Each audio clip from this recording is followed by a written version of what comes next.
Hello everyone, welcome to the channel.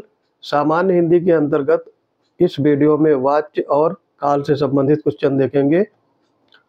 UP के सारे exams RO, UP triple SC पेट या UP triple SC में junior assistant जितने भी एग्जाम्स होते हैं जिनमें हिंदी पूछी जाती है उन सभी के लिए ये रामबाण वीडियो है। तो वीडियो को शुरू से लेकर के अंत तक जरूर देखें। सबसे पहले आपका ये डिफिनीशंस रहेंगी, उसके बाद एमसीक्यू कराए जाएंगे। तो बढ़ते हैं अपने वीडियो की तरफ। देखो वाच्य दिए गए हैं।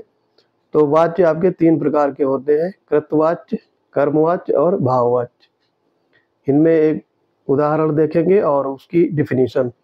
तो कृतवाच्य ये आपका नाम से ही है, कर्ता की प्रधानता इसमें होती है। तो एग्जाम्पल इसका है धोबी कपड़े धोता है। तो यहाँ पे धोबी यानी कर्ता है और उसकी प्रधानता बताई गई है, वही खुद काम कर रहा है, ऐसा समझिएगा।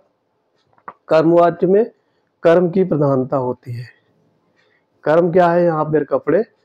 तो एग्जाम्पल देखेंगे, कपड़े धोबी द्वारा धोए जाते हैं। तो यहाँ पे कर्म की प्रधानता बता दी गई है, तो उस तरीके से आपका ये वाक्य बदल जाएगा। फिर तीसरा है आपका भाववाच्य। कर्ता तथा कर्म की प्रधानता न होकर क्रिया या भाव की प्रधानता होती है। जैसे उससे पढ़ा नहीं जाता और उससे खाया नहीं जाता। तो ये आपको याद रखना है, ज़्यादातर यही पूछा जाता है, भाववाच्य। इसमें देखो एग्जाम्पल लेते हैं, राम आम खाता है। तो यहाँ पे राम है और ये करता है और वही खुद काम कर रहा है, तो यहाँ पे कृतवाच्य होगा। ठीक है, काफ़ी इजी है, सिंपल है, आपको इसमें समझना है और आप सही टिक कर लेंगे। जिस वाक्य में कर्ता की प्रधानता होती है, लिंग वचन और कर्ता के अनुसार होते हैं, तो ये वाक्य क्या कहते हैं? तो कर्ता की प्रधानता है तो कृतवाच्य। ठीक है, बी इसमें राइट हो गया। आगे देखो, इसमें देखेंगे कृतवाच्य को आपको बताइए। तुलसीदास ने रामचरितमानस लिखी। तो तुलसीदास है और वो कर्ता हो गए और यही लिखते हैं, तो यही ए पार्ट आपका राइट हो जाएगा। बाकी इसमें देख सकते हो, राम द्वारा रावण मारा गया, इसमें ये कर्मवाच्य हो जाएगा, आज टहलने चला जाए। और छात्रों द्वारा फुटबॉल खेली जाती है। ठीक है, तो इसमें भी आपका कर्मवाच्य हो जाएगा। और आगे इसमें बढ़ेंगे, 312 क्वेश्चन में है, यानी नंबर ध्यान नहीं देंगे, सिर्फ आप इसमें क्वेश्चन पढ़ेंगे। कौन सा कृतवाच्य नहीं दर्शाता है? बिना से चला नहीं जाता, तो यही हो गया आपका, ये आपका भाववाच्य होगा। ठीक है, भाववाच्य की अभी डिफिनीशन देखे थे, तो उस हिसाब से भाववाच्य होगा। बाकी ये तीनों, रोशनी फल नहीं बेचती, ये आपका कृतवाच्य हो गया। अब मैं काम नहीं करता, ये भी कृतवाच्य। और राम कपड़े सिलता है, ये भी कृतवाच्य। तीनों ये आपके कृतवाच्य हो गए, जबकि पहला वाला है ये आपका भाववाच्य हो गया। आगे इसमें देखो देखेंगे, राम आम खाया जाता है। ठीक है, तो यहाँ पे आपका आम जो है ये कर्म है, तो यहाँ पे कर्मवाच्य हो जाएगा। जिस कार्य में, जिस वाक्य में कर्म के अनुसार क्रिया में परिवर्तन होता है उसे कर्मवाच्य कहते हैं। इजी है। फिर है कर्मवाच्य में प्रधान क्या होता है? तो इसमें कर्म ही प्रधान होता है, डी पार्ट राइट हो गया। श्याम को पुस्तक पढ़नी है। यहाँ पे देखो पुस्तक पढ़नी है श्याम को, या श्याम के द्वारा पुस्तक पढ़ी जाएगी, दोनों बात एक ही है। तो यहाँ पे कर्मवाच्य हो जाएगा। कर्मवाच्य वाला वाक्य आपको बताना है, इसमें ऊपर करेंगे इसको थोड़ा सा। तो ऐसा कहते हैं कि तुम लिख नहीं सकते, बिल्ली के हाथों द्वारा चूहा मारा गया। तो जहाँ पे द्वारा का प्रयोग हो वहाँ पे कर्मवाच्य हो जाता है, तो यहाँ पे सी पार्ट राइट हो जाएगा। पुस्तक पढ़ी जाती है, तो पुस्तक पढ़ी जाती है किसी के द्वारा, तो यहाँ पर भी कर्मवाच्य होगा, बी पार्ट करेक्ट हो गया। अब आपसे पूछा गया है भाववाच्य का उदाहरण कौन सा है? भाववाच्य में क्या होता है? जाए करके, तो यहाँ पे अब चला जाए, यहाँ पे भाववाच्य हो गया। मुझसे खड़ा हुआ नहीं जाता, तो यहाँ पर भी भाववाच्य होगा।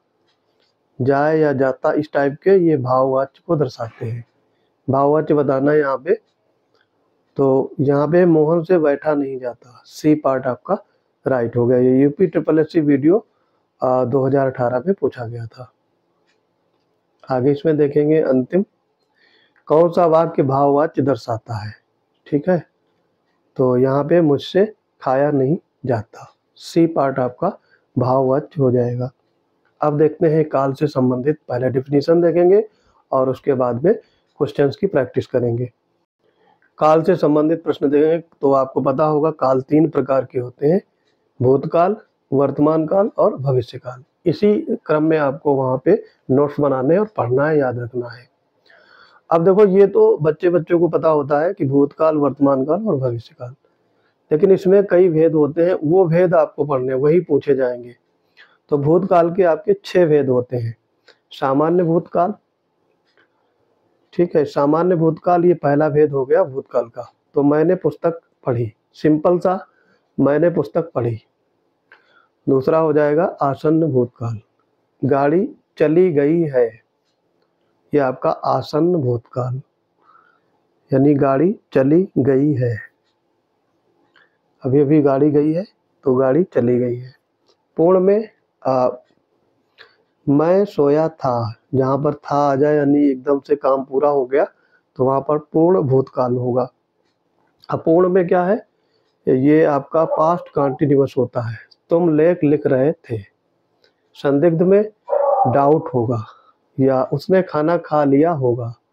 अब यहाँ पे गा आ गया, इसका मतलब ये नहीं है कि ये आपका भविष्य काल है, ये भूतकाल ही है लेकिन संदिग्ध है। आगे इसमें देखेंगे छठा लास्ट है ये, हेतु मत भूतकाल, यदि तुम पढ़ते तो अच्छे नंबर लाते। अब यहाँ पे ता आ गया, इसका मतलब ये नहीं है कि वर्तमान काल है, भूतकाल है, यदि तुम पढ़ते तो अच्छे नंबर लाते। तो भूतकाल के 6 भेद हैं, ये आपको ध्यान रखना है और इसी क्रम में पढ़ना है। ठीक है, अब आप देखेंगे वर्तमान काल, इसके 5 भेद होते हैं। सामान्य वर्तमान, सूर्य पूरब में उगता है, ठीक है, ये सिंपल हो गया। फिर है तात्कालिक या अपूर्ण वर्तमान, इसमें कंटिन्यूटी रहेगी, मैं खाना खा रहा हूँ, ठीक। पूर्ण वर्तमान में उस डाली पर एक तोता बैठा है, ठीक। तो ये आपका पूर्ण वर्तमान हो गया, यानी कंप्लीट कार्य है। संदिग्ध वर्तमान में आपका वो पढ़ता होगा, यानी संदिग्ध है, संदेह है, ठीक है, तो पढ़ता होगा। संभाव्य में आपकी एक संभावना व्यक्त की जाती है, तो वहां पे संभाव्य वर्तमान होगा। वह पढ़ता तो उसे तंग मत करना, ठीक। वह पढ़ता हो तो उसे तंग मत करना, ठीक। अगर वो पढ़ रहा हो तो उसे तंग मत करना, ये संभाव्य वर्तमान काल हो गया। फिर आगे है भविष्य काल, इसके 3 भेद होते हैं। सामान्य, रमेश विद्यालय जाएगा, सिंपल फ्यूचर हो गया ये। फिर इसके बाद में संभाव्य, शायद, संभाव्य में यानी आपका डाउटफुल रहता है तो शायद वर्ड यूज हुआ, कल बाजार बंद रहेगा। और हेत मत भविष्य में, वो आए तो मैं जाऊं, ठीक, वह आए तो मैं जाऊं। तो ये आपके भूतकाल के 6 भेद हैं, वर्तमान के 5 और भविष्य के 3 भेद हैं, ये आपको याद रखने हैं, ठीक है। अब इससे MCQ देखेंगे जो वेरियस एग्जाम्स में पूछे गए हैं, तब आपको अच्छे से ये टॉपिक क्लियर हो जाएगा। ये देखेंगे कौन सा वाक्य सामान्य भूतकाल का वाक्य है। सामान्य में मतलब जनरल वाक्य होगा, सिंपल पास्ट। तो यहाँ पे वर्षा हुई, बस ये हो गया आपका सिंपल, ठीक है, इतना ध्यान रखना है, सिंपल पूछा गया सामान्य। आसन्न भूतकाल के बारे में अभी हम लोग देखे थे, जहाँ पर मतलब है वर्ड आ जाए, ठीक है, पास्ट हो और है आए तो वो ध्यान रखेंगे। मैंने आम खाया है, तो ये आपका हो गया आसन्न भूतकाल, डी पार्ट करेक्ट हो जाएगा।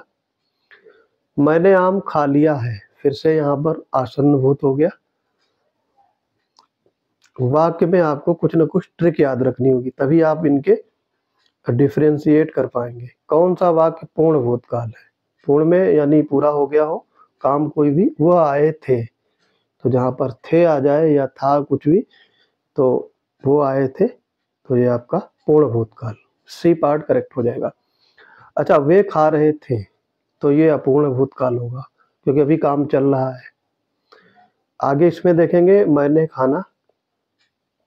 मैं खाना खा चुका था, तो यहाँ पर खाना हो गया था तो ये पूर्ण भूतकाल हो जाएगा। ठीक। फिर इसके बाद आगे है लोग बड़ी बड़ी गाड़ियों लेकर आ रहे थे, तो यहाँ पे अपूर्ण भूतकाल है, यानी काम जारी है तो अपूर्ण भूतकाल। फिर है अपूर्ण भूतकाल को पहचानिए। ठीक है, तो जहाँ पर कार्य हो रहा होगा, या रामू खाना खा रहा था तो कार्य हो रहा है। माँ खाना बना चुकी हैं, तो ये पूर्ण काम हो गया।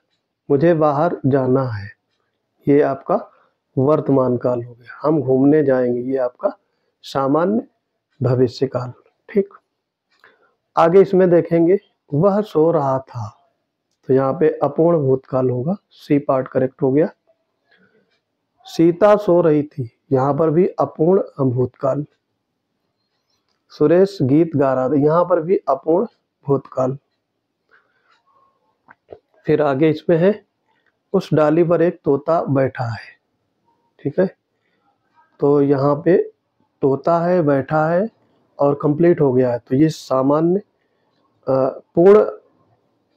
पूर्ण वर्तमान काल होगा, बी पार्ट आपका राइट हो जाएगा। मंदिर में जाने के बाद मन को शांति मिली है, तो यहाँ पे ये शांति मिल गई है, यानी कार्य कंप्लीट हो गया, तो वर्तमान में ये पूर्ण वर्तमान काल को स्पष्ट कीजिए। अब हमारे पढ़ने का समय हो गया है। ठीक। इसमें एक पहचानने की ट्रिक ये है कि कार्य कंप्लीट हो गया हो और है भी आ जाए। ठीक, जैसे गया या पास्ट के बाद में भी है आए तो समझ लो वहां पर पूर्ण वर्तमान काल हो, तो यहाँ ए पार्ट करेक्ट हो गया। आगे देखो क्रिया के जिस रूप में वर्तमान में क्रिया होने का संदेह हो, तो जहाँ पे संदेह हो वहाँ संदिग्ध होगा, संदिग्ध वर्तमान काल। तुम बैठो मैं अभी आया, तो तुम बैठो मैं अभी आया में आपको बताना है, तो ये आपका वर्तमान काल हो गया। लेकिन वर्तमान काल में संभाव्य वर्तमान काल होगा, ये बी पार्ट करेक्ट। आगे है राम खाता होगा, तो ये आपका राम खाता होगा। अब यहाँ पे गा आ गया, इसका मतलब ये नहीं है कि ये भविष्य काल है, ये वर्तमान काल का ही संदिग्ध होगा। ठीक, तो ये आपको देखो दिया गया है वर्तमान काल का संदिग्ध, क्योंकि वर्तमान में दिखाया गया है लेकिन आपका फ्यूचर यानी भविष्य काल का प्रयोग हुआ है, तो ये संदिग्ध वर्तमान काल होगा। ठीक। आगे है कौन सा वाक्य वर्तमान काल का है, तो वर्तमान में है लगा हो, मानव पढ़ता है। ठीक, ए पार्ट यहाँ पे वर्तमान काल हो गया। बाकी के दिए गए हैं वो आप देख सकते हो। मोहन गया, ये आपका सामान्य भूतकाल हो गया। सीता सो रही थी, ये आपका अपूर्ण भूतकाल। और वो जाएगा, ये सामान्य भविष्य काल। वर्तमान काल के भेद आपसे पूछा गया, यूपीएसआई 2017 में पूछा गया था ये। तो वर्तमान काल में 5 भेद होते हैं, कौन कौन से आपको देखना पड़ेगा। सामान्य, तात्कालिक, इसको आप अपूर्ण वर्तमान भी कहते हैं, पूर्ण वर्तमान और संदिग्ध वर्तमान काल और संभाव्य वर्तमान काल, तो 5 भेद हो गए। वो आई हो तो मेरी चिट्ठी उसे दे देना, तो यहाँ पे आपका संभावना जताई जा रही है, तो संभाव्य वर्तमान काल, बी पार्ट करेक्ट हो जाएगा। कौन सा वर्तमान काल का भेद नहीं है। ठीक, तो तात्कालिक भी होता है, पूर्ण भी, संदिग्ध भी होता है, हेत मद, ये वर्तमान काल में नहीं होता है, भूतकाल में और भविष्य काल, इन दोनों में ये पाया जाता है, ना कि वर्तमान काल में। तो डी पार्ट यहाँ पे राइट हो जाएगा। बारीकी से आपको ध्यान देना होगा क्योंकि एग्जामिनर आपको फंसाएगा। कल तापमान अधिक होगा, तो यहाँ पे आपका होगा भविष्य काल। ये काफी इजी प्रश्न है, ऐसे प्रश्न पूछे नहीं जाते हैं। प्रधानमंत्री बाढ़ग्रस्त क्षेत्रों का दौरा करेंगे, तो यहाँ पे दौरा करेंगे, तो ये सामान्य भविष्यकाल होगा, ए पार्ट करेक्ट हो गया। प्रेरणा स्टूडियो जाएगी, ये आपका सामान्य भविष्यकाल। शायद कल बाजार बंद रहेगा, तो ये संभावना जताई जा रही, शायद यहाँ संभाव्य होगा और भविष्यकाल होगा। ठीक, कदाचित शाम तक वो वापस आ जाए, तो यहाँ पर भी कदाचित यानी संभावना जताई जा रही है, तो ये संभाव्य भविष्यकाल होगा, बी पार्ट करेक्ट हो गया। तो दोस्तों ये था आपका वाच्य और काल से संबंधित प्रश्न। आई होप ये वीडियो आपको पूरा समझ में आ गया होगा। यहाँ से आपके 4 से 5 क्वेश्चन कंफर्म हो गए। आपको अगर ये वीडियो आप 2-3 बार देख लेंगे तो आप एकदम से कंफर्म हो जाएंगे, ये टॉपिक आपका एकदम से अच्छे से क्लियर हो जाएगा। तो मिलते हैं अपने अगले वीडियोज में, तब तक के लिए पढ़ते रहिए। जय हिंद।